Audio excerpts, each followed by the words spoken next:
آج رات شب برات تھی۔ سعدیہ نے عصر کی نماز پڑھی اور اس کے بعد قرآن پاک لے کر بیٹھ گئی۔ آدھا گھنٹہ تلاوت قرآن پاک کرنے کے بعد اپنی مرحوم والد، دادا دادی اور تمام مسلمانوں کے سارے ثواب کے لیے دعا کرنے لگی۔ اتنے میں اس کا چھوٹا بیٹا باہر سے کھیل کر آیا تو اسے روک کر اس نے یہ ضروری سمجھا کہ اپنے بیٹے کو آج کے دن کی اہمیت کے بارے میں بتائے۔ لہٰذا بیٹے کو پاس بلا کر پوچھا کہ شب برات کیا ہے، تو وہ بہت خوش ہو کر بتانے لگا، جی ہاں مجھے پتہ ہے کہ آج سب بچے اپنے گھروں پر لائٹیں اور موم بتیاں لگائیں گے اور شام کو سب دوست مل کر خوب پٹاخے بجائیں گے، بڑا مزہ آئے گا۔ یہ کہہ کر بیٹے نے پٹاخے اور موم بتیاں خریدنے کے لیے پیسے مانگنے شروع کر دیے۔ سعدیہ کو بچے کی معصوم مگر گمراہ کن معلومات پر افسوس ہونے لگا اور اس نے اپنے پاس بٹھا کر پیار سے بتایا کہ بیٹا، شب رات پٹاخے بجانے اور موم بتیاں لگانے کی رات نہیں، بلکہ یہ اللہ تعالیٰ کی عبادت کی رات ہے۔ اس میں مسلمان زیادہ سے زیادہ عبادت کر کے اپنے گناہوں کی معافی مانگتے ہیں۔ اس کے علاوہ اپنے پیارے اور فوت شدہ رشتہ داروں کی قبروں پر جا کر ان کے لیے قرآن پاک پڑھتے ہیں اور ان کی بخشش کی دعا مانگتے ہیں۔ قبروں کے اوپری حصے کی صفائی کرتے ہیں اور پھول وغیرہ ڈالتے ہیں۔ بیٹے نے اس کی بات میں کوئی خاص دلچسپی ظاہر نہ کی اور پیسوں کا تقاضا کرتے ہوئے پھر باہر کھیلنے چلا گیا۔ بیٹا تو باہر چلا گیا مگر سعدیہ یادوں کے سمندر میں اتر گئی اور بچپن کی خوبصورت یادیں آنکھوں کے آگے پھیرنے لگیں، جس میں ابو تھے، دادا اور دادی اماں تھی۔ جلد ہی اسے یاد آنے لگا کہ دادی اماں نماز کی پابندی کتنی زیادہ کرتی تھیں۔ ایک نماز کے ختم ہونے کے بعد دوسری نماز پڑھنے کے لیے اذان کی آواز کا دیر تک انتظار کرتی تھیں۔ پھر اسے یاد آیا کہ دادی اماں اسے ہمیشہ پانی کو ضائع کرنے سے منع کرتی تھیں۔ گھر میں نلکا لگا ہوا تھا جس سے سارا دن میٹھا ٹھنڈا پانی بے حساب نکالا جا سکتا تھا۔ اسے یاد تھا کہ گاؤں کے کافی غریب لوگ ان کے گھر پانی بھرنے آتے تھے۔ عورتیں اور بچے گھڑے اور بالٹیاں بھر بھر کے لے جاتے تھے مگر کبھی زندگی میں پانی ختم نہیں ہوا۔ اپنے بچپن میں اسے دادی اماں کی یہ نصیحت بہت عجیب لگتی اور اسے کبھی یہ سمجھ نہ آئی کہ نلکے کے ذریعے جو پانی زمین سے آ رہا ہے وہ کیسے ختم ہو سکتا ہے اور یہ کب ختم ہوگا۔ دادی اماں گاؤں میں رہتی تھیں۔ یہ گاؤں دریائے چناب کے کنارے پر تھا جس میں پانی ہی پانی تھا۔ ہر گھر میں پانی سے بھرے ہوئے نلکے تھے، پانی کیسے ختم ہو سکتا تھا۔ خیر دادی اماں کی نصیحت کی اہمیت اسے کئی سالوں کے گزرنے کے بعد سمجھ آئی۔ سعدیہ بچپن ہی میں اپنے والدین کے ساتھ شہر میں شفٹ ہو گئی تھی، جہاں پر اس کے والد ایک سرکاری ملازم تھے۔ جس علاقے اور محلے میں انہوں نے گھر خریدا وہ علاقہ لوئر مڈل کلاس سے تعلق رکھنے والے افراد کا رہائشی علاقہ تھا۔ جہاں تک اسے یاد تھا اسے بچپن میں تو اس علاقے میں پانی کا اتنا مسئلہ نہیں تھا مگر وقت گزرنے کے ساتھ ساتھ آنے والے سالوں میں یہ مسئلہ بڑھتا چلا گیا اور ایک ایسے مسائل کی شکل اختیار کر لی جس کا ذکر اکثر لوگوں کی زبان پر رہنے لگا۔ ہفتے میں ایک دو دن ایسے ہوتے تھے کہ لوگ بالٹیاں لے کر ایک دوسرے کے گھر سے پانی مانگ کر گزارا کرتے۔ پھر آہستہ آہستہ محلے والوں کی یہ بات پتہ چلی کہ ایک پانی کھینچنے والی موٹر بھی ہوتی ہے، اگر وہ پانی کے پائپ کے اوپر لگوائی جائے تو موٹر سارا پانی کھینچ لیتی ہے اور آپ کے پانی کی ٹینکی پانی سے بھرتی رہتی ہے۔ پھر آہستہ آہستہ امی کی زبانی سعدیہ کو پتہ چلا کہ فلاں گھر میں موٹر لگ گئی ہے اور اب لوگ ان کے گھر سے پانی لے کر آتے ہیں۔ ان کی گلی میں دو تین پانی کھینچنے والی موٹریں اور لگ چکی تھیں۔ موٹریں لگنے سے کچھ لوگوں کو بھلا ہو گیا مگر زیادہ تر لوگوں کے پانی کا مسئلہ اس قدر شدید ہو گیا کہ وہ بوند بوند کو ترسنے لگے۔ ہفتوں تک ان کے گھروں کی ٹینکیوں میں پانی نہ آتا، وہ بالٹیاں پکڑ پکڑ کر لوگوں سے پانی کی بھیک مانگنے لگے۔ پیسے والے امیر لوگوں سے اپنی دولت کے بل پر غریبوں کے حصے کا پانی ان سے چھین لیا۔ امیروں کے صحن اور گاڑیاں اور سائیکلیں ہر روز دھلنے لگیں۔ گرمی کی شدت سے گھبرائے ہوئے امیروں کے بچے پر روز پانی سے نہا دھو کر استری شدہ کپڑے پہن کر شام کو پارک میں کھیلنے کے لیے آتے اور اسی گلی میں رہنے والے غریبوں کے بچوں کے پاس سے آنے والے پسینے کی بدبو اور زیادہ بڑھ گئی۔ کئی کئی دن پانی کی کمی کی وجہ سے ان کے کپڑے نہ دھل پاتے اور ان کے جسموں کی طرح ان کے کپڑے بھی گندے اور بدبودار رہنے لگے کہ اب کوئی امیر بچہ ان سے کھیلنا پسند ہی نہیں کرتا تھا۔ امیر عورتوں کے گھروں کی ٹینکیوں میں آنے والا غریبوں کے حصے کا پانی نے امیر عورتوں کے غرور اور تکبر کو اور زیادہ بڑھا دیا تھا۔ اب کچھ دنوں سے یہ صورتحال سامنے آ رہی تھی کہ یہ امیر عورتیں غریب محلے داروں کو پانی دے دے کر تنگ آ چکی تھیں اور اب بڑی ڈٹکائی اور بدتمیزی سے پانی دینے سے انکار کرنے لگیں۔ پانی والی امیر عورتیں اور پانی مانگنے والی غریب عورتوں میں اب اکثر ہی چھوٹی چھوٹی لڑائیاں ہونے لگیں اور اکثر لڑائی جھگڑے کا شور اس قدر بڑھتا جاتا کہ محلے والے بھی اکٹھے ہو کر تماشا دیکھنے لگتے۔ سعدیہ کی ہمسائی آنٹی کسٹم والی بھی اپنے گھر کی ٹینکی پر موٹر لگوا چکی تھی۔ شام کے وقت جب پانی آنے کا ٹائم ہوتا تو وہ بجلی کی موٹر آن کر دیتی، جس سے جلد ہی موٹر سارا پانی پائپوں میں کھینچ کر اس کے گھر کی ٹینکی بھرنے لگتی۔ اس کے بعد دن بھر کی گرمی سے ستائے ہوئے اس کے بچے پائپ لگا کر صحن دھونا شروع کر دیتے۔ اس کے بعد ڈھیر سارا پانی ٹینکی میں نکال کر صحن میں پانی بھر لیتے اور خوب نہاتے۔ نہاتے ہوئے بچوں کے ہنسنے کھیلنے اور مزے کی آوازیں ہر گزرنے والے راہگیر کو سنائی دیتی اور تھوڑا تھوڑا پانی بھی بہہ بہہ کر گلی میں بہنے لگتا۔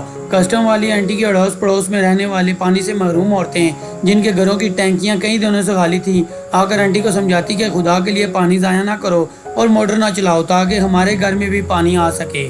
مگر کچھ ہی دیر میں ان عورتوں اور آنٹی کی لڑائی کی آوازیں محلے والے سننے لگتے اور یہ عورتیں آنٹی کو اس کے بچوں کی بد دعائیں دیتی ہوئی اپنے گھروں کو واپس آ جاتی اور آنٹی ان کو گالیاں دیتی ہوئی زیادہ زور سے اپنا گیٹ بند کر کے اندر چلی جاتی۔ مگر شاید دکھی مرحوم اور مجبور لوگوں کی دعا اور بد دعاؤں دونوں ہی اثر رکھتی۔ کسٹم والی آنٹی ایک شام کو اپنے ایک عزیزہ سے ملنے چلی گئیں۔ بچے گھر پر تھے۔ حسب معمول بچوں نے ٹینکی کا ڈھکن اٹھایا اور اس میں سے پانی کی بالٹیاں بھر بھر کے صحن میں پانی جمع کرنے لگے تاکہ نہا سکیں۔ 5 سالہ حسن بھی اپنے کھلونے میں پانی بھرنے کے لیے جھکا تو اپنا توازن برقرار نہ رکھ سکا اور بیچارہ پانی کی ٹینکی میں گر گیا۔ 11 سالہ امبر نے بھائی کو پانی میں گرتے ہوئے دیکھ لیا، فوراً بھائی کو بچانے کے لیے پانی کی ٹینکی میں جھک گئی، مگر ننھا بھائی ہاتھ نہ آیا تو زیادہ جھک کر اسے پکڑنے کی کوشش میں خود بھی ٹینکی میں گر گئی۔ ہائے افسوس، کچھ ہی دیر میں پانی میں غوطے کھانے کے بعد دونوں بہن بھائی پانی میں ڈوب کر مر چکے تھے۔ محلے دار باقی تمام بچوں کا شور سن کر اکٹھے ہو گئے اور ایک آدمی نے مرے ہوئے دونوں بچوں کو باہر نکالا۔ آنٹی کسٹم والی گھر واپس آئیں تو بچوں کی لاشیں دیکھ کر بے ہوش ہو گئیں۔ اب وہ خود ایک زندہ لاش بن چکی ہیں، خاموش رہتی ہیں، غریبوں کے ساتھ ادا رکھنے جانے اور سلوک کو یاد کرتی بہت روتی ہیں اور اللہ تعالیٰ سے معافی مانگتی ہیں۔ ناظرین، ایسی ہی انفارمیٹیو ویڈیو اور مارل سٹوریز دیکھنے کے لیے ہمارے چینل کو سبسکرائب کریں اور بیل آئیکن پر پریس کریں تاکہ ہماری آنے والی ویڈیوز آپ لوگوں تک بآسانی پہنچ سکیں۔ جزاک اللہ۔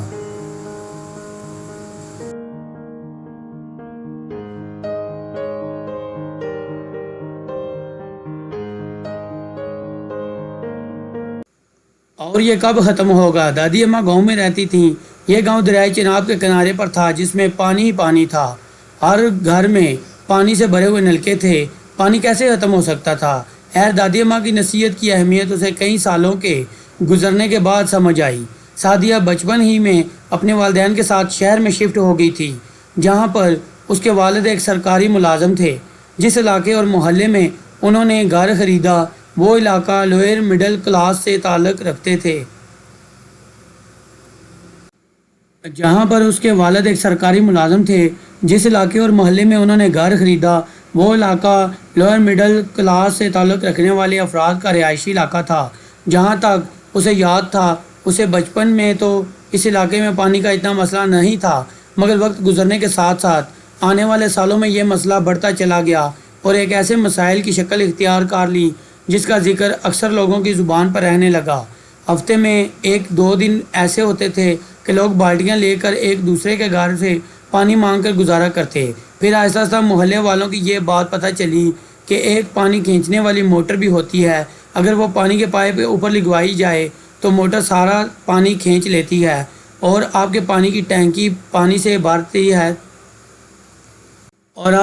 پانی سے بھرتی رہتی ہے۔ پھر آہستہ آہستہ امی کی زبانی سعدیہ کو پتہ چلا کہ فلاں گھر میں موٹر لگ گئی ہے اور اب لوگ ان کے گھر سے پانی لے کر آتے ہیں۔ ان کی گلی میں 2-3 پانی کھینچنے والی موٹریں اور لگ چکی تھیں۔ موٹریں لگنے سے کچھ لوگوں کا پانی بھلا ہو گیا مگر زیادہ تر لوگوں کے پانی کا مسئلہ اس قدر شدید ہو گیا کہ وہ بوند بوند کو ترسنے لگے۔ ہفتوں تک ان کے گھروں کی ٹینکیوں میں پانی نہ آتا، وہ بالٹیاں پکڑ پکڑ کر لوگوں سے پانی کی بھیک مانگنے لگے۔ پیسے والے امیر لوگوں سے اپنی دولت کے بل پر غریبوں کے حصے کا پانی ان سے چھین لیا۔ امیروں کے صحن اور گاڑیاں اور سائیکلیں ہر روز دھلنے لگیں۔ گرمی کی شدت سے گھبرائے ہوئے امیروں کے بچے پر روز پانی سے نہا دھو کر استری شدہ کپڑے پہن کر شام کو پارک میں کھیلنے کے لیے آتے، اور اسی گلی میں رہنے والے غریبوں کے بچوں کے پاس سے آنے والے پسینے کی بدبو اور زیادہ بڑھ گئی۔ کئی کئی دن پانی کی کمی کی وجہ سے ان کے کپڑے نہ دھل پاتے، اور ان کے جسموں کی طرح ان کے کپڑے بھی گندے اور بدبودار رہنے لگے کہ اب کوئی امیر بچہ ان سے کھیلنا پسند ہی نہیں کرتا تھا۔ امیر عورتوں کے گھروں کی ٹینکیوں میں آنے والا غریبوں کے حصے کا پانی نے امیر عورتوں کے غرور اور تکبر کو اور زیادہ بڑھا دیا تھا۔ اب کچھ دنوں سے یہ صورتحال سامنے آ رہی تھی کہ یہ امیر عورتیں غریب محلے داروں کو پانی دے دے کر تنگ آ چکی تھیں، اور اب بڑی ڈٹکائی اور بدتمیزی سے پانی دینے سے انکار کرنے لگیں۔ پانی والی امیر عورتیں اور پانی مانگنے والی غریب عورتوں میں اب اکثر ہی چھوٹی چھوٹی لڑائیاں ہونے لگیں، اور اکثر لڑائی جھگڑے کا شور اس قدر بڑھتا جاتا کہ محلے والے بھی اکٹھے ہو کر تماشا دیکھنے لگتے۔ سعدیہ کی ہمسائی آنٹی کسٹم والی بھی اپنے گھر کی ٹینکی پر موٹر لگوا چکی تھی۔ شام کے وقت جب پانی آنے کا ٹائم ہوتا تو وہ بجلی کی موٹر آن کر دیتی، جس سے جلد ہی موٹر سارا پانی پائپوں میں کھینچ کر اس کے گھر کی ٹینکی بھرنے لگتی۔ اس کے بعد دن بھر کی گرمی سے ستائے ہوئے اس کے بچے پائپ لگا کر صحن دھونا شروع کر دیتے۔ اس کے بعد ڈھیر سارا پانی ٹینکی میں نکال کر صحن میں پانی بھر لیتے، اور خوب نہاتے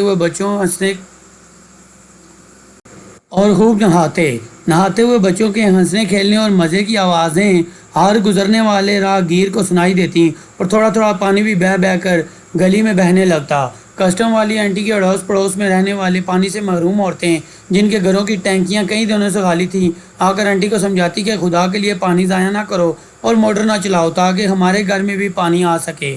مگر کچھ ہی دیر میں ان عورتوں اور آنٹی کی لڑائی کی آوازیں محلے والے سننے لگتے، اور یہ عورتیں آنٹی کو اس کے بچوں کی بد دعائیں دیتی ہوئی اپنے گھروں کو واپس آ جاتی، اور آنٹی ان کو گالیاں دیتی ہوئی زیادہ زور سے اپنا گیٹ بند کر کے اندر چلی جاتی۔